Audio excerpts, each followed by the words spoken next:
Elena Martinez had never asked for much from life.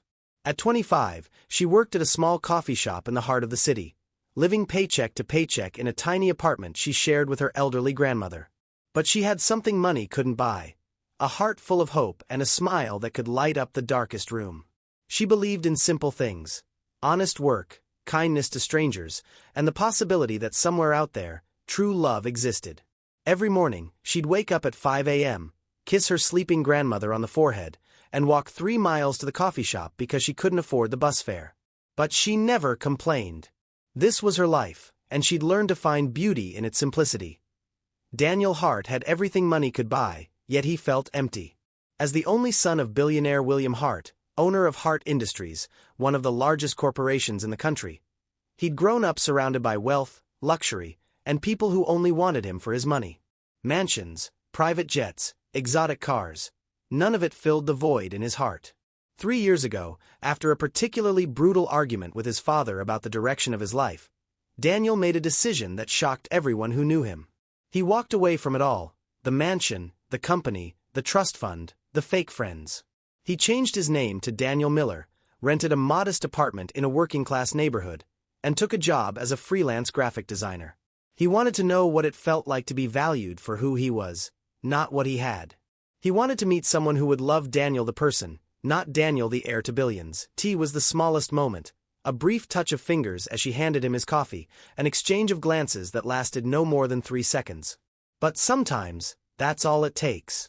In that instant, something passed between them, an electric current of recognition, as if two souls who'd been searching finally found what they were looking for.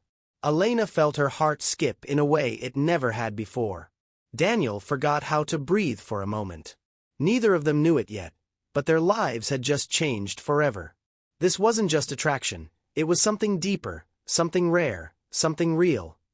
Daniel came back the next day. And the next. And the day after that.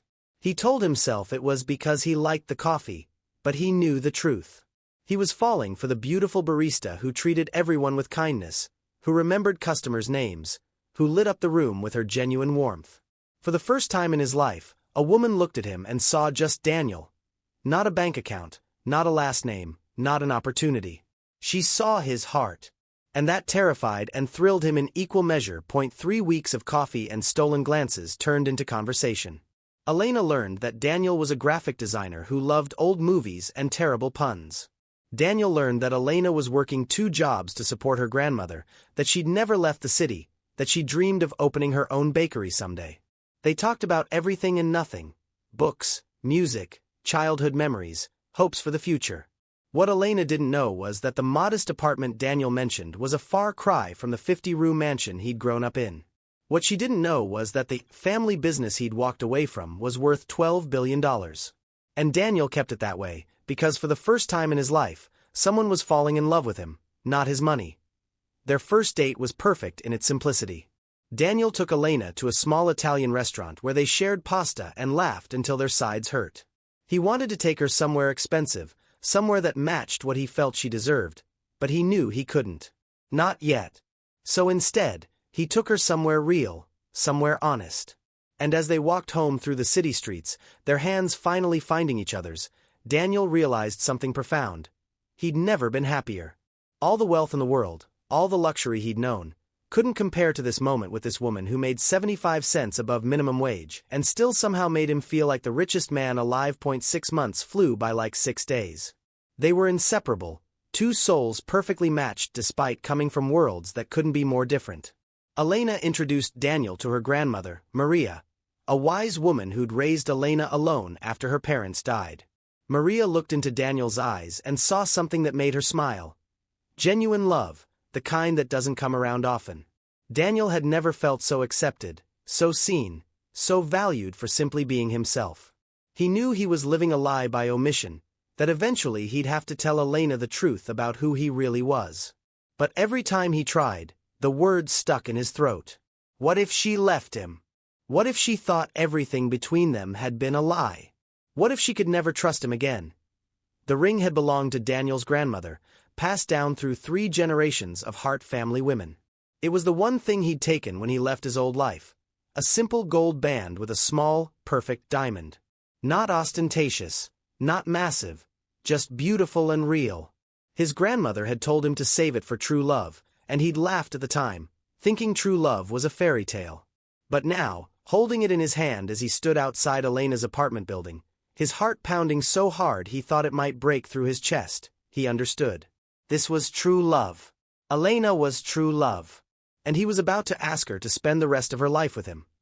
Elena said yes before Daniel even finished asking the question. She said yes with tears streaming down her face, with her hands shaking, with her whole heart bursting with joy she didn't know was possible. She didn't care that the ring was old-fashioned or that Daniel didn't have much money. She didn't care that they'd have to save for years to afford a wedding. She didn't care about any of it because she had something so much more valuable. She had a man who loved her truly, deeply, completely. A man who looked at her like she was the most precious thing in the world.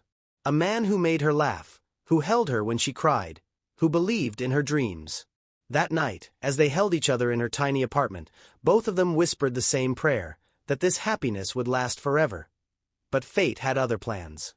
3 weeks after the proposal, on a rainy Tuesday evening, Daniel was riding his bicycle home from meeting a client.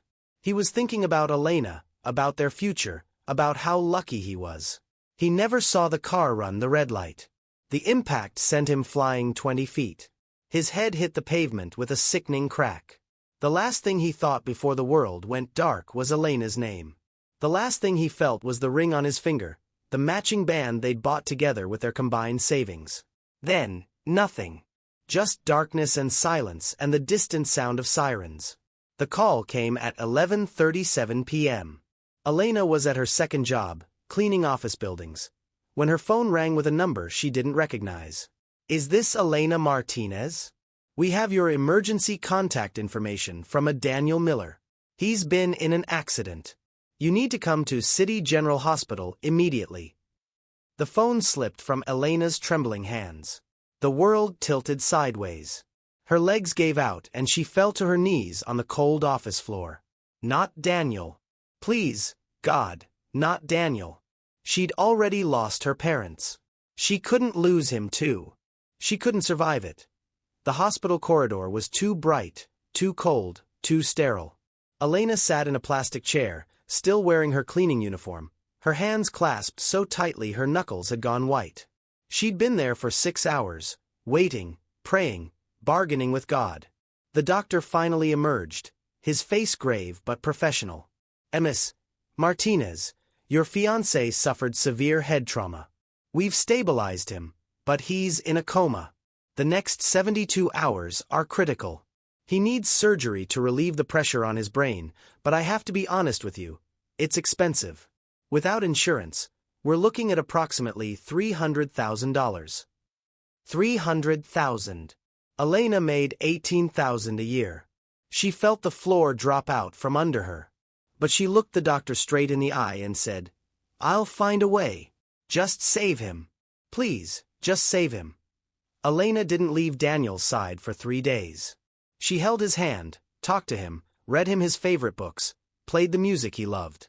The nurses had to practically force her to eat. She couldn't afford the hospital cafeteria prices, so she survived on the stale cookies from the visitors' lounge and water from the fountain. She didn't care. Nothing mattered except Daniel waking up. She told him about her day, about the funny customer at the coffee shop, about how his apartment plants were probably dead by now but she'd buy new ones. She told him she loved him. Over and over, she told him she loved him. She promised him that she'd find a way to pay for the surgery. She promised him that he just had to hold on.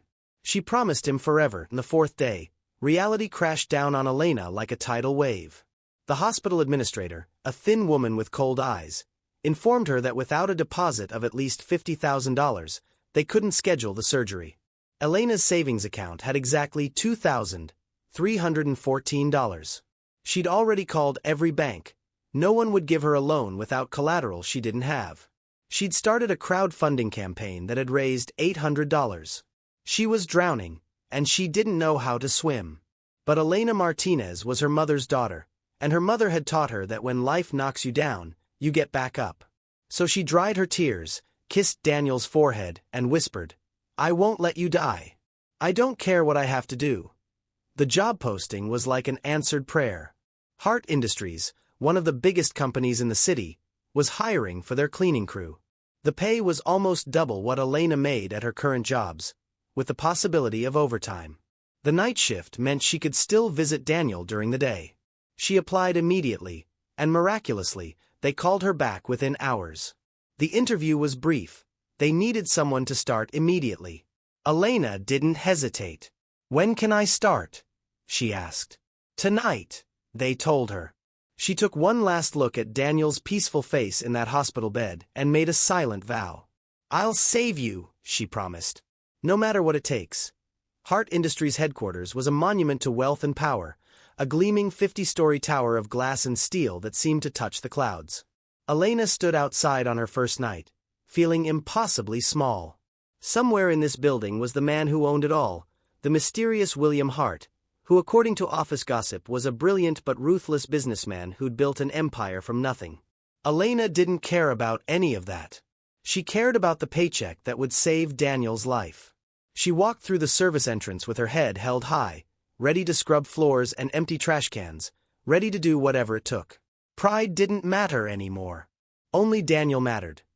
Victoria Chen had been the cleaning crew supervisor for 15 years, and in that time, she'd perfected the art of making people miserable. At 40 years old, bitter after 2 divorces and a lifetime of disappointments, she ruled her small domain with an iron fist. She took one look at Elena, young, beautiful, kind, and felt something dark twist in her chest. Jealousy, resentment, a need to tear down anything good and pure. Victoria's daughter, Melissa, was obsessed with landing a rich husband, and Victoria was convinced that William Hart's missing son would eventually return. She'd positioned Melissa perfectly for that moment.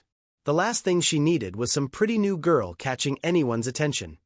From day one, Victoria made Elena's life hell.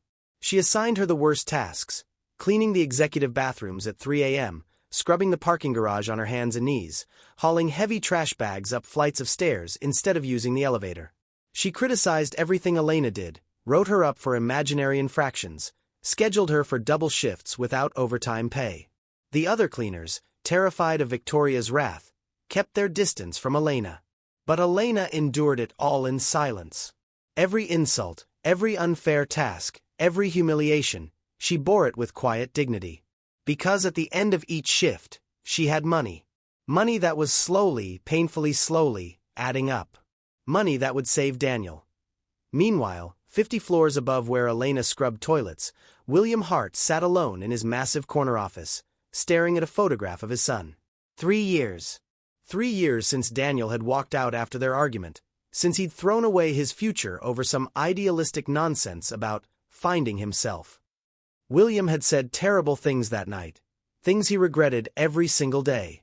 He'd called his son ungrateful, soft, a disappointment. And Daniel had looked at him with such pain in his eyes and said, "You'll never understand that there's more to life than money." Then he'd left, and William hadn't seen him since. He'd hired private investigators, but Daniel had disappeared completely, covering his tracks well. William Hart had everything: billions of dollars, a business empire, the respect of the world, but he'd lost the only thing that truly mattered: his son. Every night after her shift, Elena would go straight to the hospital. She'd change out of her cleaning uniform in the bathroom, wash off the smell of industrial cleaner, and sit beside Daniel's bed until visiting hours ended. She'd count out her tips and her pay, adding it to the growing pile. 15,000, 20,000, 30,000. It was never enough, never fast enough. The doctors said the longer Daniel stayed in the coma without the surgery, the worse his chances became. Time was running out, and Elena could feel it slipping through her fingers like sand. She started taking every extra shift available. She stopped sleeping more than 3 hours a night. Her hands were raw and bleeding from the harsh chemicals.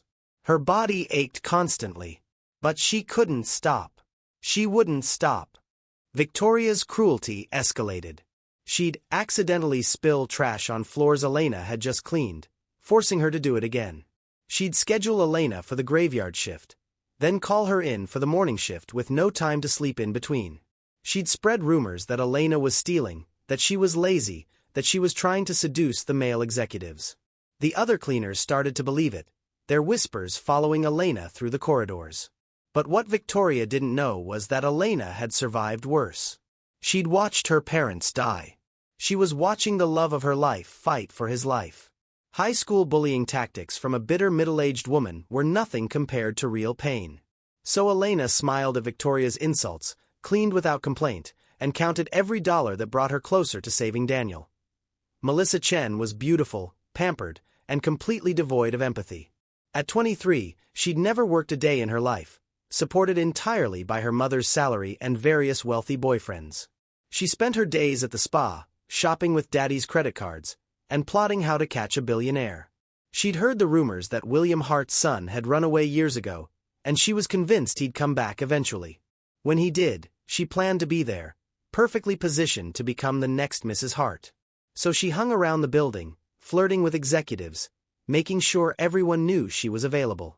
When she saw Elena, beautiful despite her cleaning uniform, dignified despite her circumstances, she felt threatened. And Melissa Chen destroyed anything she perceived as a threat. T started small. Melissa would accidentally bump into Elena in the hallways, spilling coffee on her. She'd leave messes in bathrooms right after Elena cleaned them, then complain to her mother that Elena wasn't doing her job. She'd mock Elena's accent, her clothes, her worn-out shoes. The other employees, seeing Melissa's expensive clothes and knowing her mother had power, joined in the mockery. Elena became the building's punching bag, the target of every frustrated person's cruelty. But what they didn't see was her strength. What they didn't know was that every insult bounced off the armor of her love for Daniel. They could hurt her body, but they couldn't touch her heart. That belonged to Daniel, and Daniel alone. 6 weeks into Elena's employment at Hart Industries, something changed. William Hart's private investigator finally found a lead. A hospital admission, a John Doe who fit Daniel's description, brought in after a bicycle accident 6 weeks ago. No ID, no insurance, but wearing a ring engraved with a date that matched Daniel's birthday. William Hart felt his world stop spinning. His son was in a hospital, in a coma, and he'd had no idea. The guilt hit him like a physical blow. While he'd been sitting in his ivory tower counting his money, his only child had been fighting for his life. William canceled all his meetings and headed to City General Hospital, his heart pounding with fear and hope and desperate prayer. The hospital confirmed it. The John Doe was Daniel Hart. The nurses told William about the woman who came every day, who sat by his bedside for hours, who clearly loved him desperately. William's heart broke and swelled at the same time. His son had found love, real love, exactly what he'd left home searching for. And now William was going to make sure Daniel got the best care money could buy. He arranged for immediate transfer to the finest private hospital in the country. He hired the best neurosurgeons in the world. Money was no object. He'd spend every penny he had if it meant his son would wake up. The surgery was scheduled for the next morning. Daniel would get the care he needed. But there was one problem. No one had told Elena. Elena arrived at City General that afternoon to find Daniel's room empty. Her heart stopped. The bed was stripped. His belongings were gone. For a terrifying moment, she thought he'd died, that she'd lost him, that she'd failed. She grabbed a nurse, her voice breaking, demanding to know what happened. The nurse checked the computer and explained. Daniel had been transferred to St. Catherine's private hospital, all expenses paid by his family. Family! Elena didn't understand. Daniel had told her he had no family, that he was alone in the world except for her. Who were these people who'd suddenly appeared and taken him away? The nurse gave her the address of the new hospital, but when Elena arrived there an hour later, security wouldn't let her in. Family only, they said. I'm his fiancée, she cried. But without a marriage certificate, without proof, they turned her away. Elena stood outside the hospital, tears streaming down her face, her world crumbling. She couldn't see Daniel. She couldn't hold his hand. She couldn't tell him she loved him. She didn't know if he was alive, if the surgery had happened, if he was okay. She called the hospital repeatedly, but they wouldn't give her any information. She tried to explain to security guards, but they wouldn't listen. After 3 days of this torture, Elena was desperate, broken, terrified. She'd been so close to saving him herself, so close to having enough money for the surgery. And now he was somewhere she couldn't reach, being cared for by mysterious family members she'd never heard of. She felt like she was losing her mind. The only thing keeping her standing was the engagement ring on her finger, proof that Daniel loved her, that this was real, that somehow, someway, they'd find their way back to each other. William Hart sat beside his son's hospital bed, holding his hand, apologizing for things he should have said 3 years ago. The surgery had been successful. The doctors were optimistic. Daniel would wake up. It was just a matter of time. But William's joy was dampened by guilt. The nurses had mentioned a woman who'd been visiting Daniel every day at the other hospital. His fiancée. The woman Daniel had clearly loved enough to propose to with his grandmother's ring. William had inadvertently separated them, had taken Daniel away without even knowing this woman existed. He asked the hospital staff for her name, for her contact information, but Daniel had listed only his grandmother Maria as emergency contact. No last name, no address, just a phone number that was disconnected.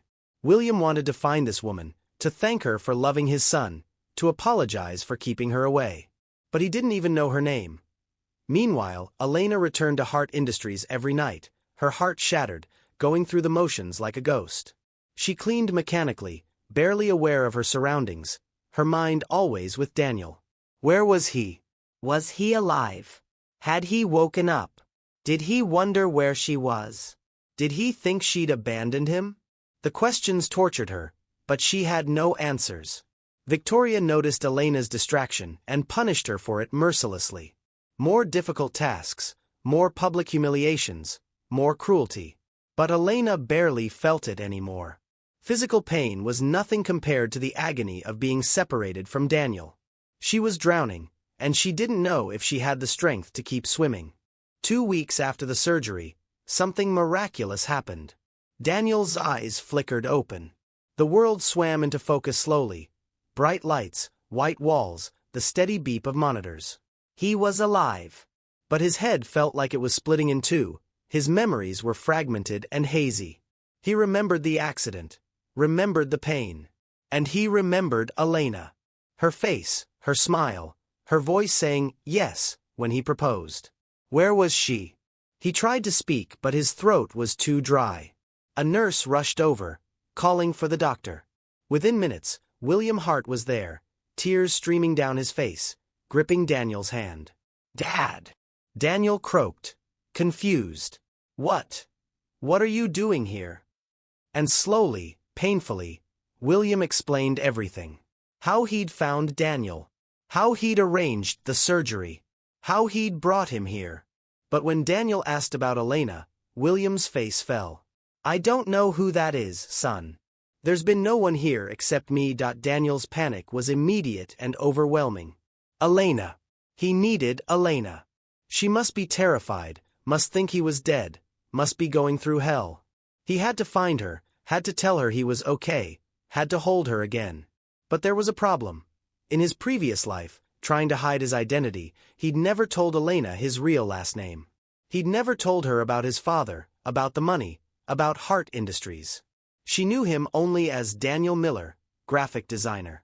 And now, recovering from brain surgery, he couldn't remember the name of the hospital where he'd been before. He couldn't remember Elena's phone number. It had been in his phone, which had been destroyed in the accident. He knew she worked at a coffee shop, but the city had hundreds of them. He knew she lived with her grandmother Maria, but he didn't know the address. He'd always met her there, had never needed to write it down.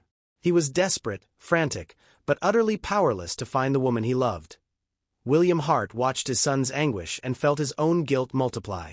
This woman, whoever she was, had clearly taken care of Daniel when William had thought his son was lost forever. She deserved better than this.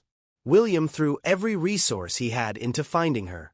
Private investigators. Database searches. He even went to City General Hospital himself, interviewing nurses, trying to get a description, a name, anything.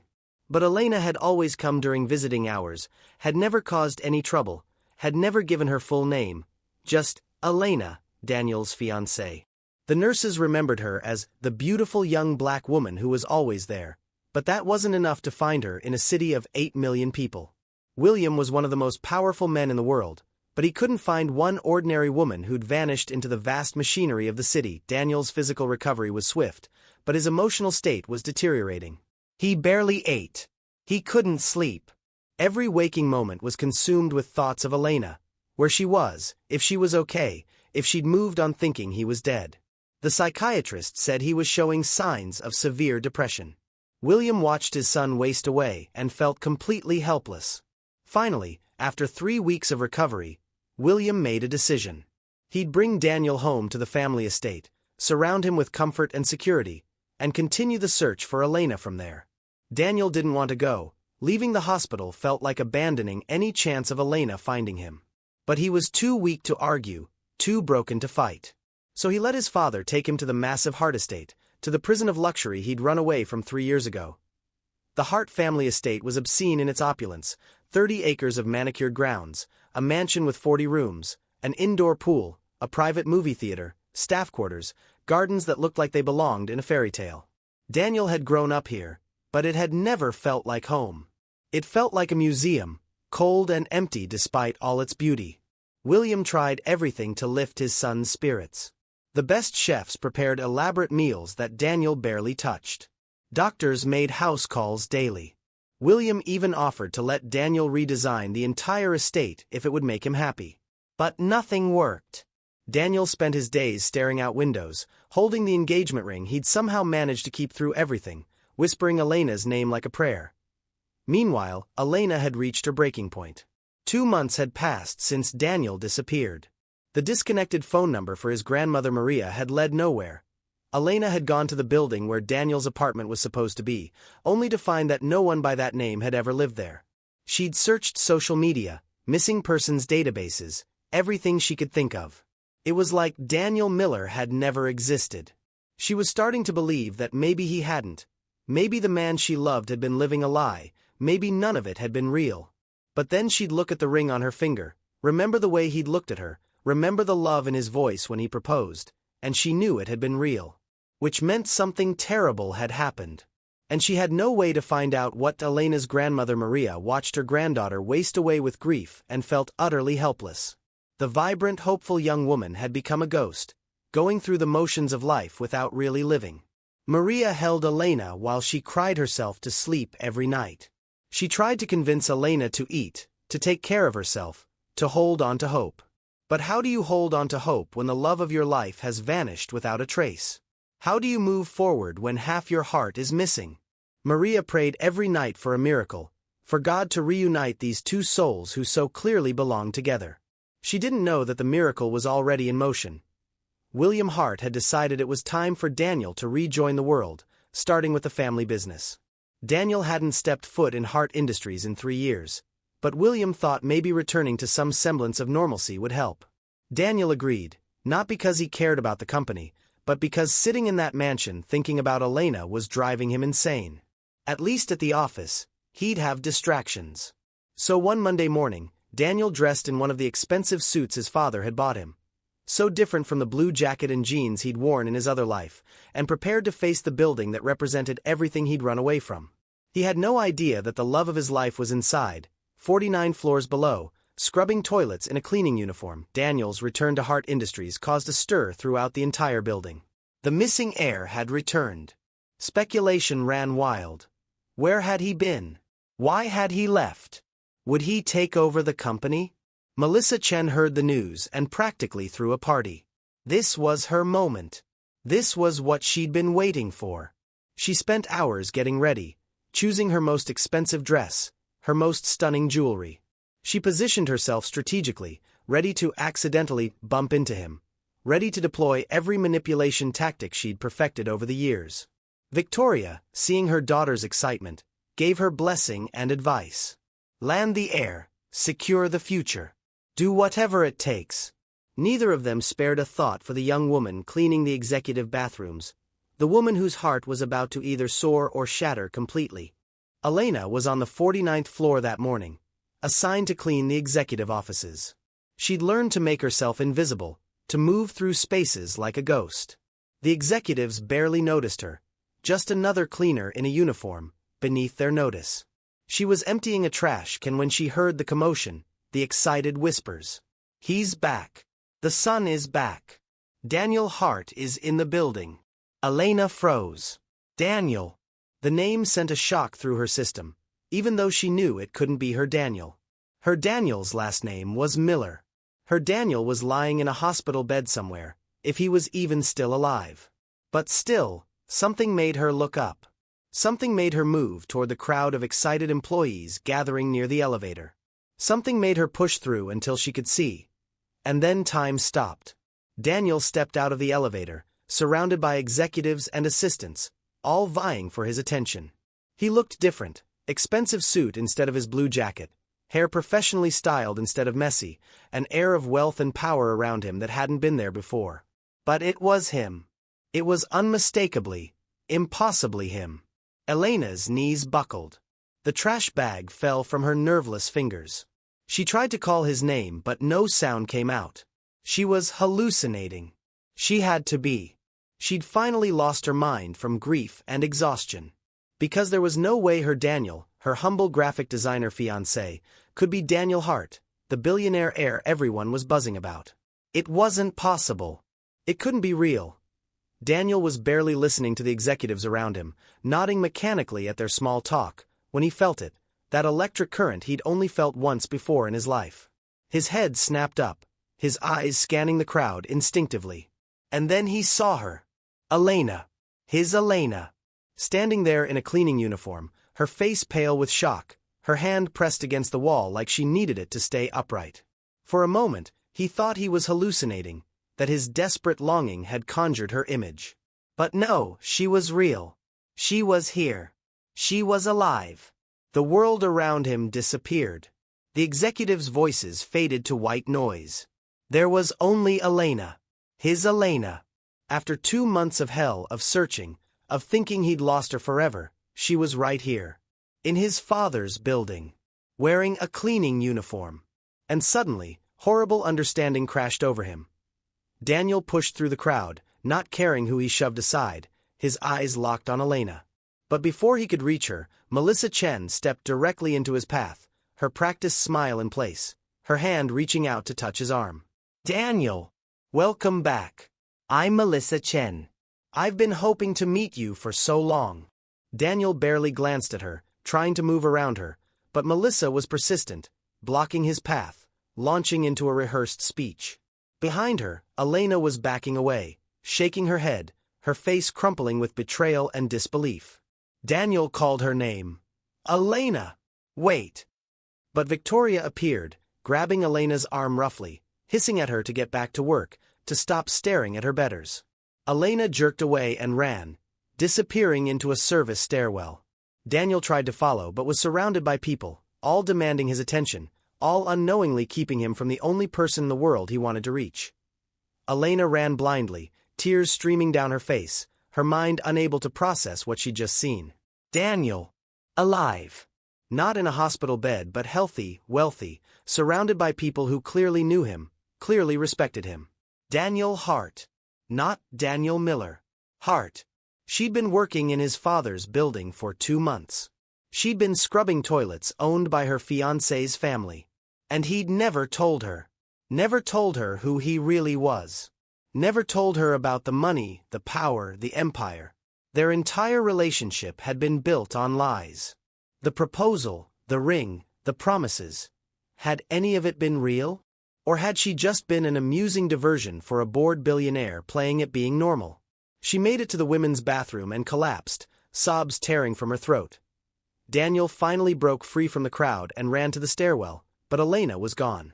He searched every floor, calling her name, looking increasingly desperate and disheveled. Employees whispered and stared. William appeared, confused and concerned. Daniel, what's wrong? But Daniel couldn't explain, couldn't stop searching. He went to the cleaning crew's supervisor office and burst in, demanding to know about Elena Martinez. Victoria looked up with cold satisfaction. Oh, that girl. I fired her 10 minutes ago for abandoning her station and making a scene. She's gone. Security escorted her out. Daniel felt his world tilt. Gone. After everything, after finding her, she was gone again. And this time, it was his fault. William Hart, watching his son's breakdown, finally understood. Elena Martinez. The woman his investigators couldn't find. She'd been right here in his building, on his payroll, and he'd never known. His son had found true love with a cleaning woman. Exactly the kind of authentic connection Daniel had left home seeking, and William had inadvertently torn them apart. The guilt was crushing. But William hadn't built an empire by giving up. He called security, got Elena's employment records, found her address. He turned to his son, who'd collapsed in a chair, his head in his hands. "I'll fix this," William promised. "I'll fix what I broke." But Daniel looked up at him with hollow eyes and said, "You can't fix this. She thinks I lied to her. She thinks everything we had was fake. And I can't blame her. Elena made it home somehow, her body on autopilot while her mind screamed. Her grandmother took one look at her face and pulled her into her arms. Elena told her everything. About Daniel being alive, about him being Daniel Hart, about the lies and the money and the cruel joke the universe had played on her. Maria listened quietly, then said something Elena didn't expect. "Did you see his face when he saw you?" Elena nodded. "What did you see?" Elena closed her eyes and saw it again. That moment when their eyes met. The shock. The joy. The desperate relief. The love. The same love she'd seen every day for 7 months. "He looked like he'd found something he thought he'd lost forever," Elena whispered. And Maria said, "Then maybe you should listen to what he has to say." But Elena couldn't. She was too hurt, too betrayed, too confused. She ignored the knocks on her door that evening. She let the phone ring unanswered. She stayed in bed, staring at the ceiling, the engagement ring heavy on her finger. Should she take it off? Should she throw it away? Should she pawn it? It was probably worth a fortune, more than she'd make in years. But she couldn't. Despite everything, despite the lies and the pain, she couldn't take off the ring. Because underneath the hurt, underneath the betrayal, she still loved him. God help her, she still loved Daniel, whoever he really was. Daniel sat outside Elena's apartment building all night in his car, hoping she'd come out, hoping for a chance to explain. But she never did. As dawn broke, William found his son there, exhausted and defeated. "Come home," William said gently. "You can't force her to listen. You have to give her time." Daniel shook his head. "I don't have time. Every second she thinks I lied to her, every second she's hurting, is my fault. I need to make this right." William looked at his son and saw something he'd never seen before. A man truly, deeply in love. Not the boy who'd run away 3 years ago, but a man who'd found what really mattered and was willing to fight for it. "Then you need a better plan than sitting in a car," William said. "And I think I have one." The next morning, Elena received a certified letter. It was from Hart Industries' legal department. Her heart sank. They were probably suing her for something, some infraction Victoria had invented. But when she opened it, she found something completely unexpected. It was a formal apology from William Hart himself, explaining everything. How he'd found Daniel after the accident. How he'd had him transferred without knowing about Elena. How he'd kept her away from the hospital unknowingly. How Daniel had been searching for her desperately. How the accident had scrambled some of Daniel's memories, including her phone number and address. How Daniel had never lied about loving her. The only thing he'd hidden was his last name and his money, and he'd done it because he wanted to be loved for himself. The letter was 3 pages long, detailed and heartfelt. And at the bottom, William had written in his own hand, "My son loves you more than life itself. Please, give him a chance to explain." Elena read the letter 5 times, tears streaming down her face. It explained so much. The disconnected phone number. The apartment had been in Daniel's real name. The mysterious family who'd taken him. It was William finding his son. Daniel's inability to find her. He'd been searching for Elena Martinez, coffee shop barista, not knowing she was Elena Martinez, cleaning woman at his father's company. They'd been separated by circumstances, by coincidence, by the cruelest twist of fate. But there was still one thing that hurt. Daniel had lied about who he was. He'd let her fall in love with a persona, not the real him. Or had he? Elena thought about the Daniel she knew, kind, funny, humble, real. Was that an act? Or was that who Daniel really was underneath the money? That afternoon, another letter arrived. This one was from Daniel, handwritten, 5 pages of his messy, familiar handwriting. "My beautiful Elena," it began. "I don't expect you to forgive me. I don't expect you to understand. But I need you to know the truth. 3 years ago, I walked away from my father's world because everyone only saw my last name and my bank account. I was engaged once before, to a woman who said she loved me but was really in love with a Hart fortune. When I found out, something inside me broke. I changed my name, got a modest apartment, took a normal job. I wanted to know what it felt like to be valued for who I was, not what I had. And then I met you." The letter continued, describing every moment they'd shared from Daniel's perspective. How he'd been terrified to tell her the truth because he was so afraid of losing her. How he'd planned to tell her after they were married, when she'd know his love was real. How the accident had stolen his chance. "The Daniel you fell in love with is the real me," he wrote. "The blue jacket, the modest apartment, the simple dates, that's who I am when I strip away everything else. Yes, I'm also Daniel Hart. Yes, I have money I didn't earn. Yes, I come from a world of privilege that seems obscene when I think about what you went through to try to save my life. But none of that is who I am. You saw me, Elena.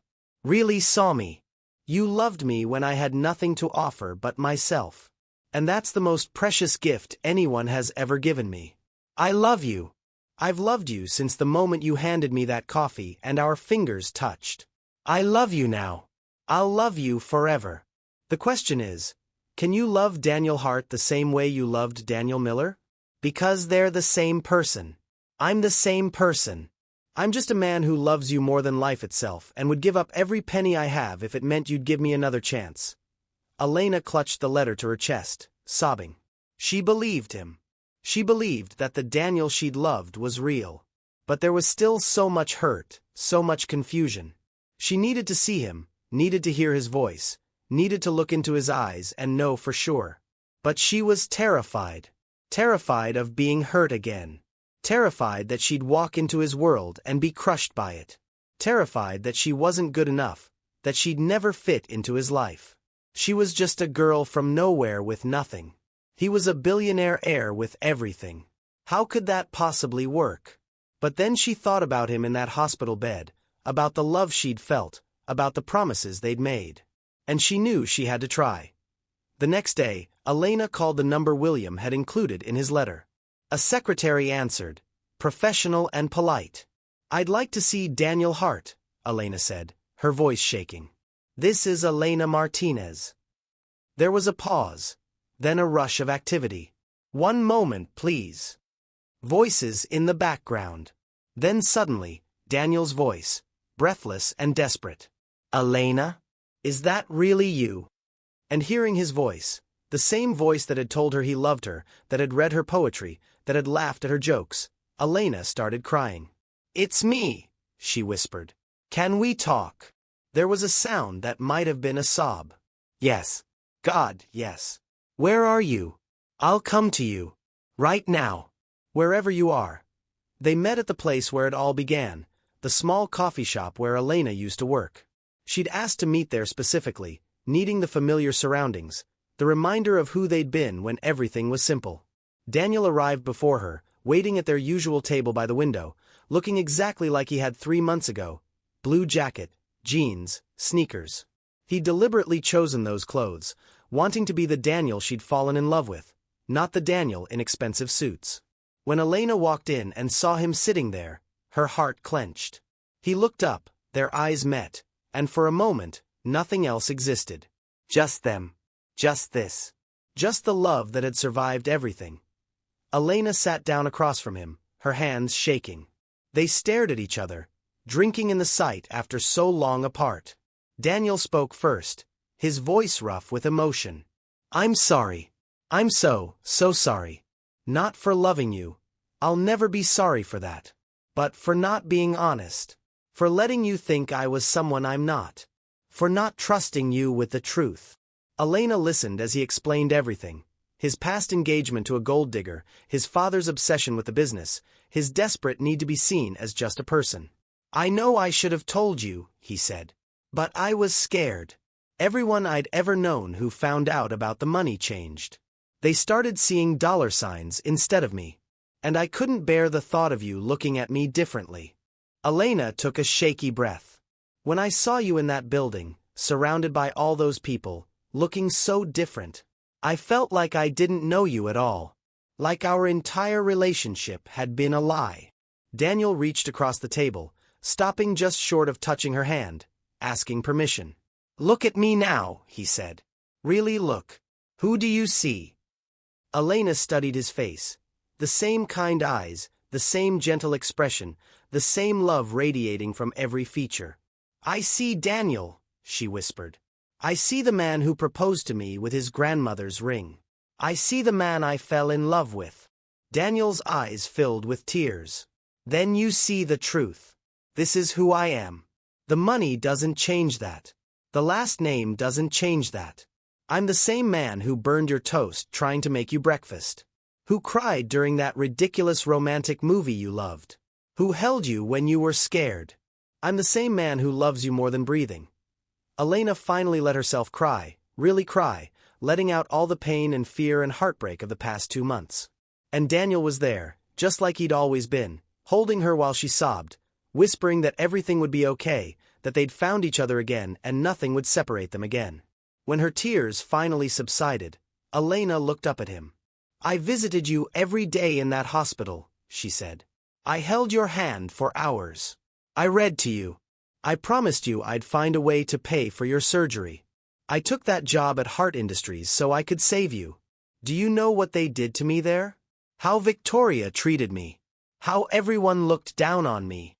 Daniel's face contorted with pain and fury. "I know. And I will make it right. I'll make sure Victoria never works again. But Elena shook her head. "I don't want revenge. I want you to understand what I learned. I learned that love isn't about money," Elena continued.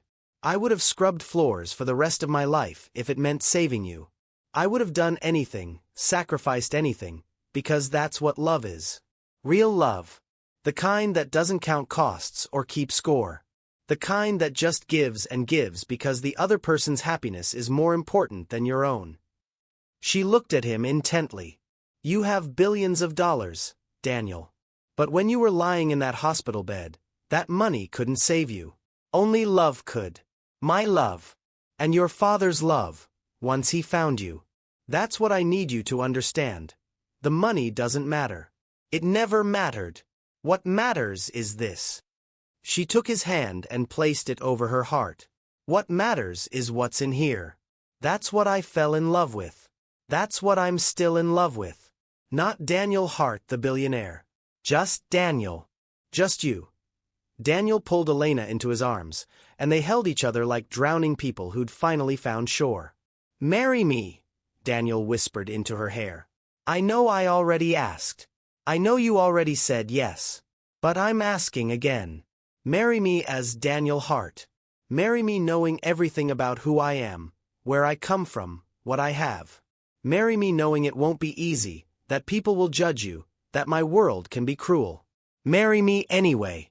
Because I can't live without you, Elena. I tried for 2 months and I nearly died from it."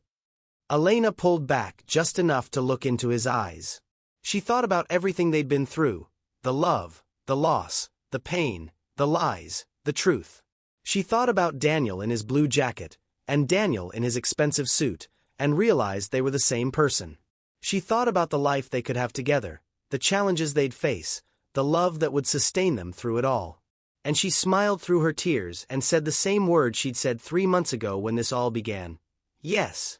And as they kissed, the ring on her finger caught the light, a symbol of love that had survived death, separation, lies, and betrayal.